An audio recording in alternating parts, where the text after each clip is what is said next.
So I wanted to start by asking you if there's a call to action you want people to take away after they see this film related to issues that are happening today in the environment or anything else. So one of the important things about working with participant media on this movie was that we would have some sort of advocacy campaign after the movie so that people could take their frustrations, their angers, their fear, and put it into action. So we launched today fightforeverchemicals.com. It'll be simply from like what products you can buy that don't have PFOA. We'll let you know what products do.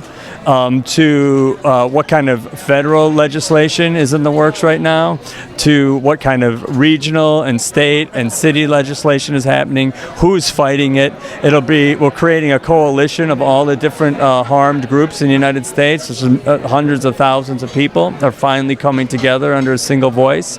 And I mean, what's happening right now, which is so remarkable about today, so remarkable about the movie coming out, is that we're right in the middle of a debate on the NDAA, the National Defense Act, to basically start regulating PFOA within the Department of Defense.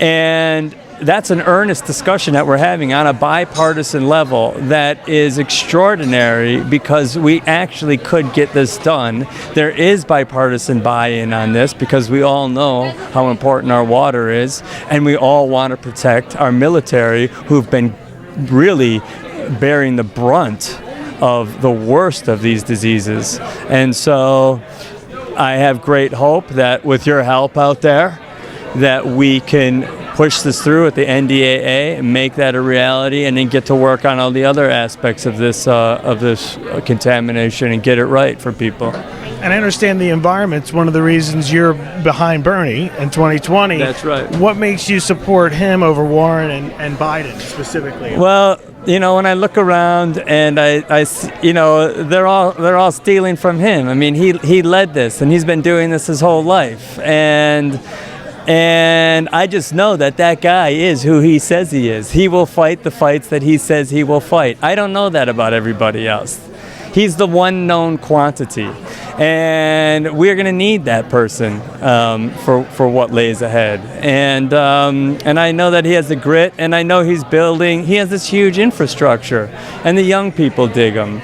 And of course, a good part of the squad signed off on him. So I'm very excited about what he's doing. He's already pushed the Democrats to the progressive values that he already has, and he keeps leading in the field even today. Yeah. And he'll beat Trump's ass.